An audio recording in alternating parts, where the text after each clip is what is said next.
皆さんこんにちは。インドブロガーのかよりーなです。今日はですね、改めて私のインドチャンネルにゲストの方をお呼びしました。早瀬京さん。はい、早瀬京です。皆さんはじめまして、早瀬京と言います。現在リンクトインジャパンという会社で既存事業の責任者をしています。キャリアでいうと新卒で JAC リクルートメントという人材エージェントに入社をしまして、大阪勤務、京都勤務、東京勤務を経て2014年にインドの事業立ち上げのためにインドに渡航して代表取締役として3年ちょっとですね、就労をした後にシンガポールの代表取締役として3年就業して就任を終えてリンクトインに参画をしています。早瀬さんは私からもちょっと話すと、当時私が2016年17年でインドで働いてた時に JAC っていう人材紹介会社の代表としてやっていて、私もその時人材紹介会社に働いていて、いわゆるライバルだったんですよね。競合他社みたいな感じで当時いてやってたんですよ。めっちゃバチバチしてたんですけど、早瀬さんはそのインドでも事業の立ち上げのしかもその代表としての経験があって、かつその後シンガポールにも行って同じように事業のトップとしてやってたと。で今は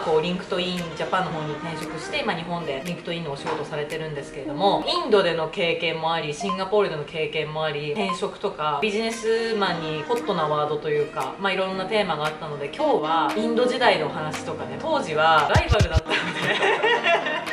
私たちのこと知ってる人がいたら結構面白い人だと思うんですけど、あんまないですね。当時話せなかった話がいろいろあるわけですよ。早瀬さんはやっぱりその年齢もね、比較的若い時にインドの駐在とかを経験して、しかもその短期間で黒字化させたっていう、インドビジネスってすごくやっぱ難しいって言われてて、なかなかこういう成功事例がない中ですごい稀有なね経験をされてるし、その分結構大変なおこともされて経験されてると思うんですけど、今日はなのでいろいろそういった早瀬さんの経験とかを深掘ってってですね、また面白い話ができたらなと思って今日は進めていきたいと思います。1本目の動画なので、今日はどうしてそもそも早瀬さんはインドに行くことになったのっていう話ですね。ちょっと紐解いていきたいなと思うんですけれども、はい、早瀬さんはもともと海外志向があったんですか？そうですね、私高校はアメリカで出ていて。そうなんですね、はい、なので海外志向っていうのは昔からありました。ただ、高校時代にアメリカであまりいい思いをしていなくてですね、海外嫌いにそこからなってしまって、10年ぶりぐらいにインドネシアの国に海外派遣というような形で行かせてもらった時のそのアジアのエネルギーを感じて、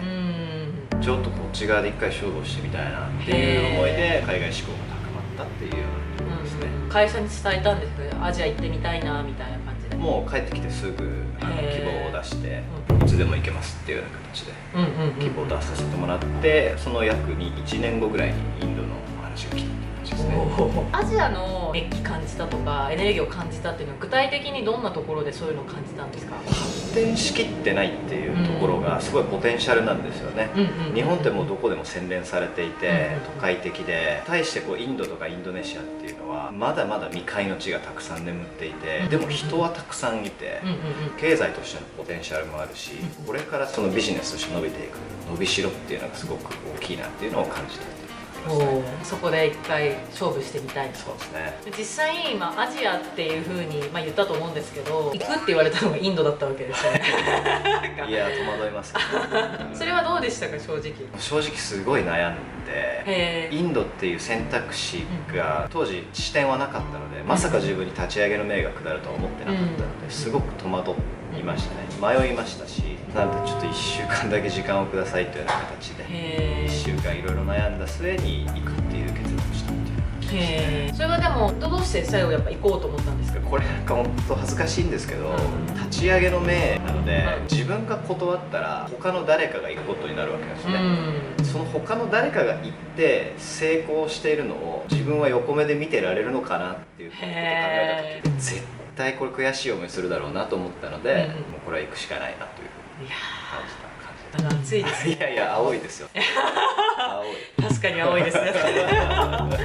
いやでもいいですよね。早瀬さんってこういうね勝ち気なところありますよね。後から話出てくると思うんですけど、現地にいる時もねそういうエピソードで結構あるんですよね。自分がね開拓したいなっていう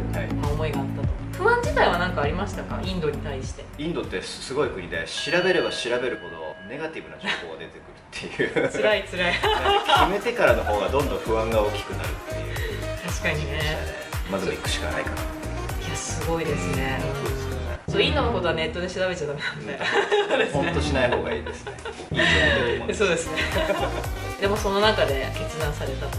そもそそもその JAC って人材紹介の会社じゃないですか。メンバーとしては海外志向の方が多かったんですか？結構海外志向多いですね、グローバルに展開しているので、海外関連の仕事したいっていうメンバーは非常に当時から多かったと思います。じゃあ例えば今回のそのインドの案件とかも割と挙手制というか来たい人多かったんですか？ちょっとわかんないですけど、多分そんなになかったんじゃないかな。ちなみにその2014年のタイミングで JAC がインドに行こうっていうふうに思ったのは何かこう理由があったんですか？2014年だったっていう。日系企業の社数がインドってすごく注目された国だったんですけど、当時出てる日系企業の数いくと1000いかなかったぐらいなんですよね。はいはい、1000社あるとようやくビジネスとして成り立つかなっていうぐらいなので、なるほど、タイミングだったっていうのが2014年ですね。それはそのいわゆるこう日系企業に対して日本人の紹介が多かったのか、それともインド人の紹介が多かったのか、両方ですね。両方ですか？両方の転職に関して、1000社そうですね、日系企業が2014年タイミングであったということで、ここがポイントだったんですかね。そうですね、実際に行ってみて一人で行ったわけですよね。そうです。まずどういうふうにやってたんですかね、立ち上げというか。立ち上げでやらないといけないのは、まず会社を作らないといけないので、法人登記ですね、会計士の方と打ち合わせをして法人登記の手続きを進める。同時にビジネスを準備しないといけないので、マーケティングをやってどのようなビジネスモデル、料金体系でやっていくのかっていうのを決めていく。それが決まったらメンバー集めとオフィス探し、そんな流れですね。それを全部一人で？そうです。はい。当時おいくつの時ですか？29ですね。29でそれ全部一人で、しかもインドでやるっていうのは相当戦闘力上がりますね。そうですね、めちゃくちゃいい経験したなと思いますね。辛かったですか、その時は？いや、もう辛いって考える余裕もないぐらい、次から次へとやらないといけないことが溢れてくる。まあでも実際は林さん、JAC でね2年目ぐらいですか、売り上げすごい上がったじゃないですか。2年目ぐらい、当時2015年2016年で行ってオープンしてから2年目とかですごい売り上げ出してましたよね、全体で。これがやっぱり当時インドではすごい話題だったわけなんですよ。ちょうど私もその時期いたんですけど、ちょっとそしたらその話はまた後半部分で実際にどうやってインド事業を展開していったかとか、でも実際ねちょっとメンバーが辞めちゃったりとかって話もあったじゃないですか。いろいろあったと思うんですけど、2本目ではインド展開した時の話とかをちょっと深掘りしてみたいなと思います。ということで、ではまた引き続きまた林さんのインタビューというか、いろいろインド駐在、インド事業の話を展開していきたいと思うので、この動画が面白いなと思った方はぜひチャンネル登録の方お願いします。